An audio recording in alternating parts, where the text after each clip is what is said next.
Le théâtre contemporain consisterait à créer des situations impliquant acteurs et spectateurs en un lieu partagé pour être ensemble dans la catastrophe globale. La différence entre le théâtre contemporain et le vieux théâtre bourgeois résiderait donc en ceci qu'ici, le spectateur quitterait sa position extérieure à la forme parce qu'il serait assigné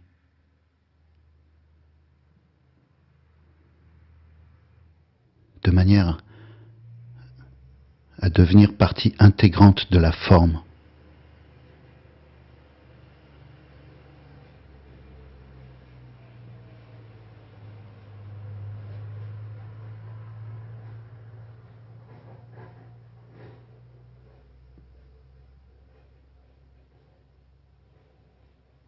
Ce faisant, il deviendrait ce qu'on appelle un spectateur dramaturgique dans nos sociétés de spectacle. Les noms et les figures des noms sont constitutifs des représentations du monde.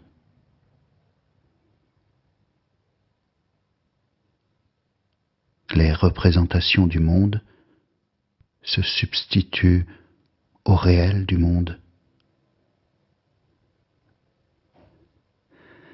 C'est la tragédie de la mise à distance du réel. Le théâtre contemporain s'efforce de réduire la distance entre le réel et sa représentation. Il utilise pour ça le vertige de la perception, qui met le spectateur au cœur de la construction réalité-fiction et le renvoie à la question « Que suis-je en train de vivre réellement ? Suis-je en train de faire ou de ne pas faire ? Suis-je véritablement en vie ? » Alors, construire une situation concrète de jeu qui te mette spectateur au cœur du dispositif. Tu es venu jusqu'ici, félicitations. Tu es entré dans le lieu. Tu as peut-être payé ta place. Si les places sont payantes ici, sont-elles payantes ? Admettons qu'elles le soient. Ce lieu où nous nous trouvons génère une économie. De l'argent est déposé par certains spectateurs. Tous les spectateurs, pourquoi en faire ? Peut-être de l'argent sera-t-il reversé directement aux artistes et constituera leur seule rémunération. Il est probable alors qu'ils ne toucheront pas tout cet argent.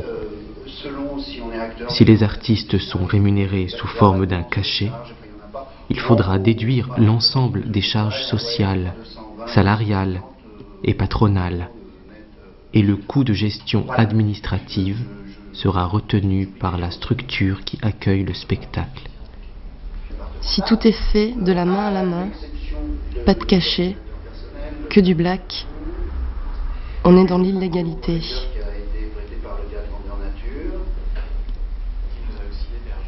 Si les artistes sont rémunérés dans le cadre d'un contrat de cession, la part représentée par les entrées est probablement dérisoire. La raison qui fait que tu payes, spectateur, est alors soit une question de principe. Il est normal de faire payer les spectateurs qui viennent voir un spectacle. ou bien un moyen pour la structure d'accueil de prouver à ces instances de tutelle qu'ici, il y a beaucoup de spectateurs payants sur une saison. S'il y a des entrées payantes, il faudrait vérifier si tout le monde paye ou bien si certains bénéficient d'invitations ou de ce qu'on appelle des exos. Suivant quel principe d'attribution? Institutionnel, famille, diffuseur potentiel. Ça y est, on a joué au jeu de la vérité, au parler vrai. On a mis au placard la fameuse langue de bois. En êtes-vous si sûr? En es-tu si sûr, spectateur? Comment le vérifier, ça? Y a-t-il seulement identité de la vision entre ce que disent les artistes et ce que dirait l'organisateur si on lui donnait la parole? Faut-il, en parlant, ménager quelques susceptibilités? Va savoir. Tu es donc entré dans la salle et tu n'as pas eu le choix de ta place. Nous t'avons assigné vivre, apprendre à décliner sans renoncer à l'intensité. Nous avons désigné l'endroit où tu devais t'asseoir. Ceux qui sont arrivés ensemble ont été volontairement séparés, afin qu'ils puissent se sentir moins protégés, plus exposés, plus impliqués de manière à la fois solitaire et collective. Certains ont réussi à se faufiler entre les mailles. C'est nécessaire. À ce stade, il faut laisser l'espoir que l'on peut échapper à l'homogénéité. Et puis, peut-être ceux-là ont-ils été repérés. Peut-être un rôle particulier va-t-il leur échoir dans le déroulé de notre petite rencontre.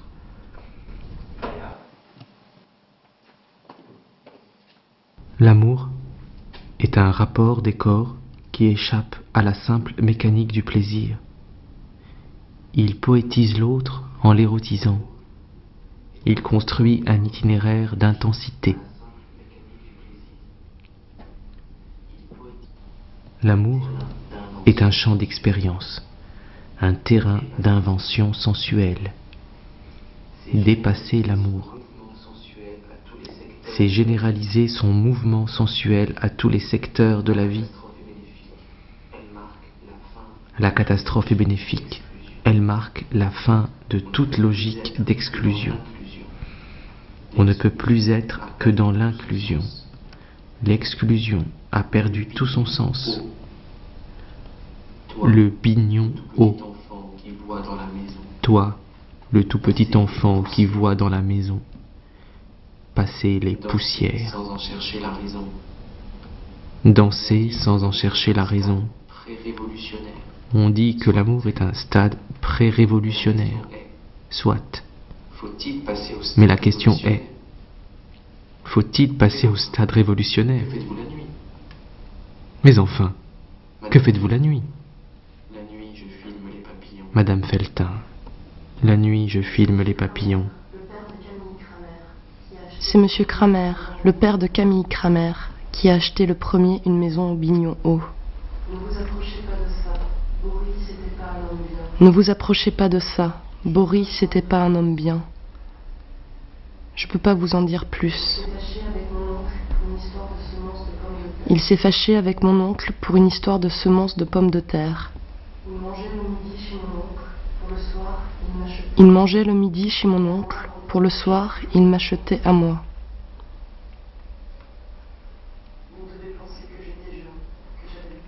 Il donnait chaque jour un pourboire de 50 francs à mon oncle et à moi un pourboire chaque jour de 30 francs.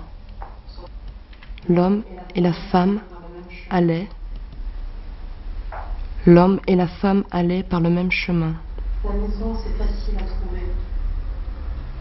C'est la seule avec des hauts. La maison, c'est facile à trouver. Ne vous approchez pas. C'est la seule avec des hauts murs. Mais ne vous approchez pas. C'était le parrain de la fille avec de elle, Paul Toul. C'est pire encore à présent. C'était le parrain de la fille de Paul Toul. Les semences, c'était pas ça. L'important, C'était toute une mise en scène. J'ai lu dans le monde diplomatique qu'un livre va bientôt sortir. Maison Sabot, fondée en 1900. Le jour où il s'est fâché avec mon oncle, il est venu me voir et il m'a dit « Maintenant que je suis fâché avec votre oncle, il est bien évident, vu que vous êtes de la même famille, que je ne vous adresserai plus la parole. » En allant au Bignon, j'avais la trouille. Et ça a duré tout le temps que j'y suis resté. J'avais l'impression que si j'avais eu dans les mains des baguettes de sourcier, elles auraient tourné en tous sens pour donner l'alerte.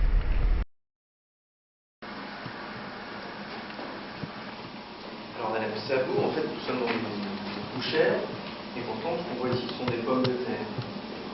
Une des raisons de notre présence ici, c'est d'investiguer, je dirais, le déplacement du métier de boucher au métier de charcutier traiteur. C'est-à-dire comment on intègre dans une pratique ce métier des nouveaux ingrédients. Parce que vous avez deux, trois choses à nous dire, plus que deux, trois choses à nous dire sur le sujet.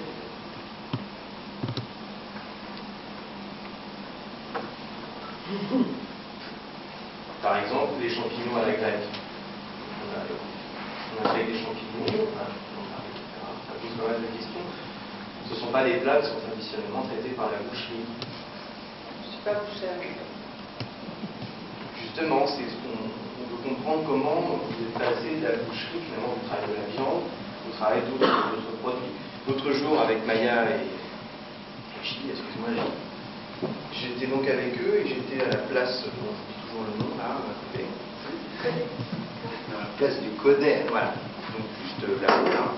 Et il y avait un charcutier qui avait des poulets avec des pommes frites à la vinaigre. Donc j'ai pris un poulet pommes frites. C'est aussi une nouvelle pratique. On va chez le charcutier, enfin chez le boucher, pour commander un poulet frit, en fait, un poulet pas de... Je ne suis pas Madame Sabot, je m'appelle Madame Chabot. Oui, mais ça nous intéresse quand même que vous parliez de ça. De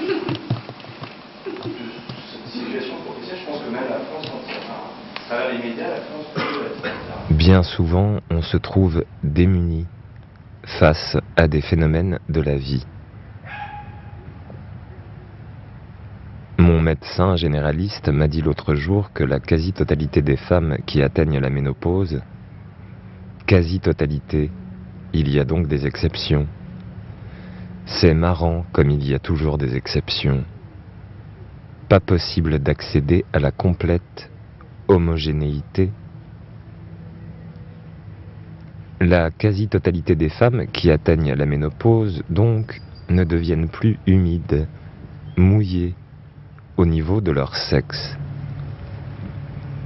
Pourquoi doit-on découvrir ça par hasard? Et quel est le sens de ça? Je ne sais plus comment on en est arrivé à parler de ça tous les deux. Est-ce exact? Cette humidité accueillante que tout homme attiré par une femme attribue à une expression de son désir à elle se tarirait? Est-ce que ça veut dire que le désir féminin disparaît? Ou bien emprunte-t-il une autre forme d'expression? Qui sait cela? Quelle femme sait cela? Quelle femme peut me dire? On pourrait interpréter cette manière de se tarir comme le signe utilisé par le corps pour dire que le sexe masculin ne doit plus s'immiscer. Je voudrais qu'on parle de ça sans voile, oui, en tant qu'auteur de ces mots, de cette séquence. Je peux dire que j'assume pleinement ce moment-là. Et pour ce qu'il est en tant que séquence, et dans la manière dont il s'intègre à un déroulé, dans le déroulé global de ce texte, il me semble important de pouvoir aborder des questions absolument simples, absolument partagées, et qui pourtant sont tabous, des espaces plutôt en communication, en échange, et dans le même temps, je veux là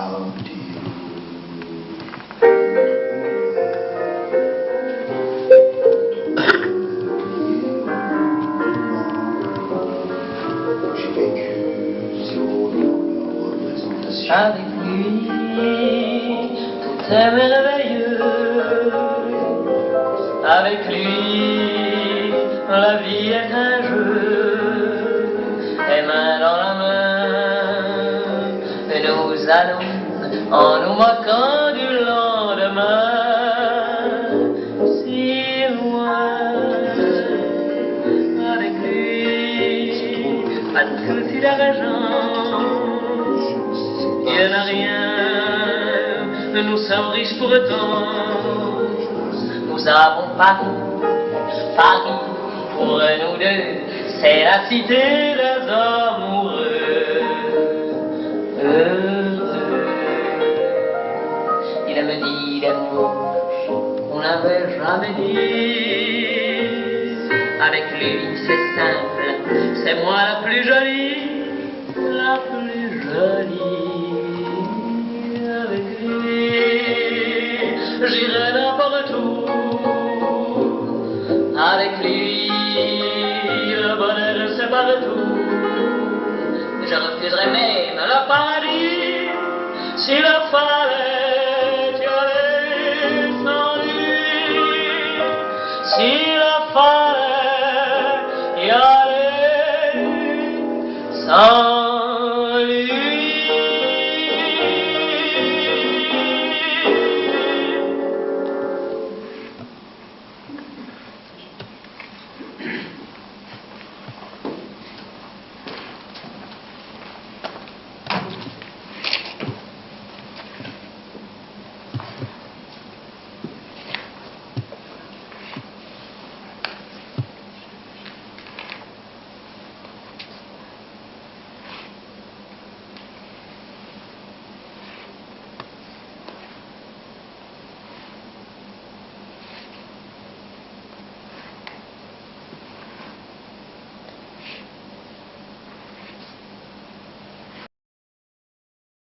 Les noms et leurs incarnations sont les supports des représentations du monde qui nous plongent dans la logique du spectacle. Mais peut-être y a-t-il un moyen d'utiliser les noms et leurs incarnations autrement?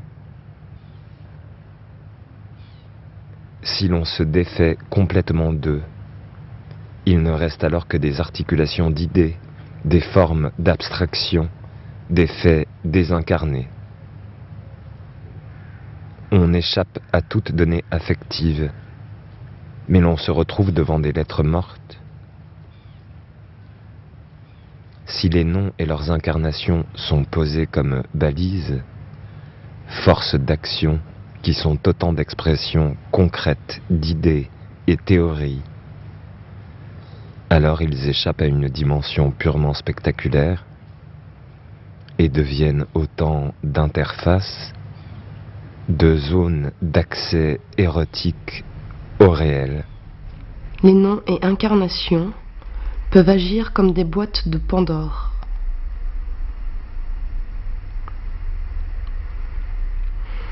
Le soir où l'on m'a donné cette citation de X, Madame Feltin, la nuit je filme les papillons.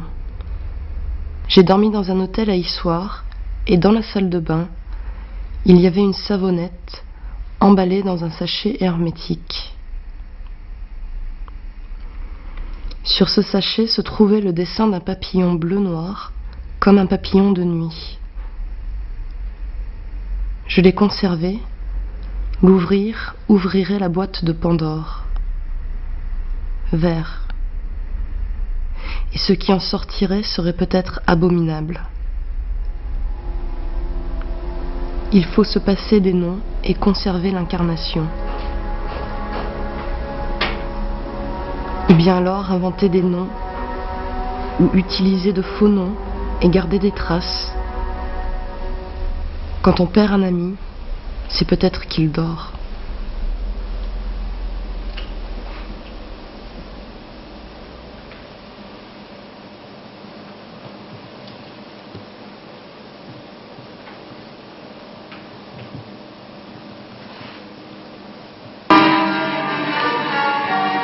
C'est l'histoire d'un type qui a été qui a été aliéné aliéné toute sa vie, toute sa vie et qui a lutté pour l'émancipation des autres. qui a été aliéné à l'alcool. Jamais il n'a pu cesser de boire. Il a passé son temps Depuis son adolescence jusqu'au jour de sa mort. Il n'est pas mort en bonne santé.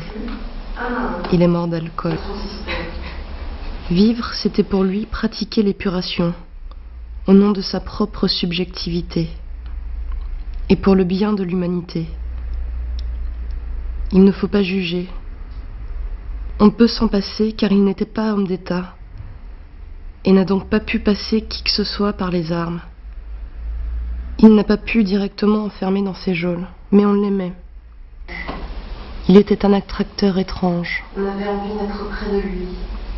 On avait envie d'être près de lui, dans le petit cercle de ses bras ou de son intellect. Il a donc, malgré tout, fait énormément souffrir autour de lui, c'est certain. Sa voisine avait peur à cause de tout ce remue-ménage qu'il y avait la nuit chez lui. Un jour, elle lui a dit « Mais enfin, qu'est-ce que vous faites la nuit ?» Un jour, elle lui a dit « Mais enfin, qu'est-ce que vous faites la nuit ?» Et il a répondu « Madame Feltin, la nuit, je filme les papillons. » Pourquoi c'était pas un homme bien? Je peux pas vous dire. Politique? Non. Banditisme? Non. Mœurs? Je peux pas vous dire. Je peux rien dire. On peut aussi renverser les choses, se dire qu'on ne peut pas se passer des noms et de leurs incarnations. J'ai envie d'affirmer, là, que les idées, les théories, les paroles d'analyse prononcées ne sont jamais que des états de présence concrète de ceux qui les prononcent ou les écrivent. On se trouve dans ces paroles et dans ces écrits, qu'on le veuille ou non. Ne pas signer n'est qu'une tentative pour se dissimuler. Mais on est bien là, même si l'on est méconnaissable. Alors, à partir de cette constatation, on peut continuer le raisonnement. Enfin, du moins c'est ce que je fais. Et dire que les actes, événements et tragédies éventuelles qui découlent des pensées et théories sont eux aussi signés par ceux qui les ont formulés. Et la liste des signataires s'allonge à l'infini, car on ne peut remonter toujours à la source de celui qui le premier a formulé la chose. Le peut-on jamais? Il y a la théorie de la relativité d'Albert Einstein. On peut dire son nom, il est dans le domaine public, associé aussi à une image, le visage hirsute et hilar en train de tirer la langue. Ce que j'ai dit juste avant, ça implique qu'Einstein et sa théorie, c'est la même chose. Et qu'au-delà de ça, Einstein est incarné dans toutes les bombes atomiques. Il n'y a pas vraiment là matière à rigoler. Alors là, vous vous êtes donc retrouvés assis sur des chaises éparpillées, sans trop savoir où regarder, vu qu'il n'y a, à première vue, pas grand-chose à voir une fois qu'on est installé. Et puis, ceux qui n'ont pas l'air d'être des spectateurs, ils agissent, ils installent des choses avec une tranquillité feinte ou réelle. Jusqu'à maintenant, on n'a pas l'impression d'avoir affaire à des acteurs. Non. En fait, il y a ça ne cette voix changera pas. enregistrée.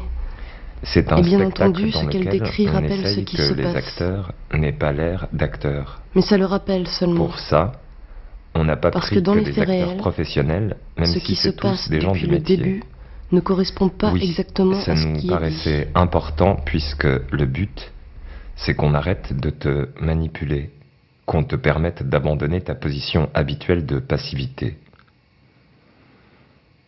Depuis que l'art est mort, on sait qu'il est devenu extrêmement facile de déguiser des policiers en artistes. C'est pas facile comme projet. Parce que si par exemple tu engages quelque chose, toi, l'un ou l'autre de vous, on peut se dire ça y est, c'est gagné. Sauf que vu qu'indirectement c'est nous qui te le demandons, je vois pas trop comment on peut dire qu'on a dépassé le stade de la manipulation. Qu'est-ce que tu en penses? Un crime inexpliqué peut aussi être dit suicide, en prison comme ailleurs. Et la dissolution de la logique permet des procès et des enquêtes qui décollent verticalement, dans le déraisonnable, et qui sont fréquemment faussés dès l'origine, par d'extravagantes autopsies que pratiquent de singuliers experts. Comment peux-tu nous échapper? Mais le faut-il? Faut-il faire autre chose? Rappelle-toi tout Et à l'heure, peut-être même que ce qui se passe être est très ensemble différent de dans ce la qui est catastrophe globale. Moi qui parle, au moment où je parle, je n'en sais rigoureusement rien. Et celui qui, avant cela, a écrit ces mots que j'ai ensuite enregistrés n'en sait pas plus que moi. Pourquoi ?